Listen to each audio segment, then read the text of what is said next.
স্বাগত। আমার এই চ্যানেলটি যদি আপনাদের ভালো লেগে থাকে তাহলে অবশ্যই লাইক, শেয়ার এবং সাবস্ক্রাইব করতে ভুলবেন না। আজ আমি যে বিষয়টি নিয়ে আলোচনা করব সেটা হচ্ছে বি ভার্বের ব্যবহার। ইংরেজিতে আমরা কিভাবে বাচ্চাদেরকে অতি সহজে বি ভার্বের ব্যবহার শেখাতে পারি এবং বাচ্চারা যেন সেটা ভুল না করে, তার জন্য আমি একটি ছোট্ট পদ্ধতি নিয়ে আলোচনা করতে যাচ্ছি। আমি বি ভার্বের ক্ষেত্রে একটি ছড়া মাধ্যমে কিভাবে বি ভার্বের প্রেজেন্ট ফর্ম অর্থাৎ অ্যামিজারের ব্যবহার শেখানো যায় সেটা নিয়ে আলোচনা করব এবং সেটি পুরোপুরিভাবে আপনাদেরকে উদাহরণের মাধ্যমে দেখাবো। ব্যবহার বর্তমান কাল মানে প্রেজেন্ট টেন্সের ক্ষেত্রে আমরা কিভাবে বি ভার্বের ব্যবহার করব সেটাই আজকে আমরা শিখব। বি ভার্ব বলতে প্রেজেন্ট ফর্মে যেটা ব্যবহার করা হয় সেটা হচ্ছে অ্যামিজার। এই অ্যামিজারের ব্যবহারটা আমরা বাচ্চাদেরকে, যারা ছোট ছোট শিশু, তাদেরকে আমরা একটি ছড়ার মাধ্যমে সুন্দর করে শেখাতে পারি। ছড়াটি হচ্ছে আই এর সাথে এম, ইউ এর সাথে আর, একটি হলে ইজ, একের বেশি হলে আর। আবার বলছি ছড়াটা আই এর সাথে এম, ইউ এর সাথে আর, একটি হলে ইজ, একের বেশি হলে আর।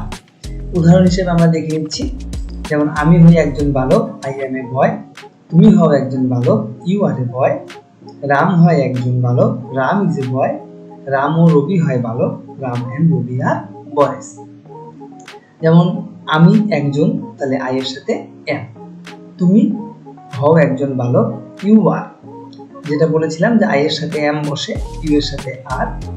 রাম যেহেতু একজন বালক তাই রামের সাথে আমরা ইজ বসাবো। রাম এবং রবি যেহেতু দুজন তাই আমরা কি বসাবো, রাম এবং রবির সাথে আর বসাবো। আই এর সাথে এম, ইউ এর সাথে আর, একজন হলে ইজ এবং একের বেশি হলে আর। নিশ্চয়ই এই পদ্ধতিতে শিখে তোমাদের ভালো লাগছে। সুতরাং এই ছড়াটা তোমাদেরকে খুব ভালো করে মুখস্থ করতে হবে।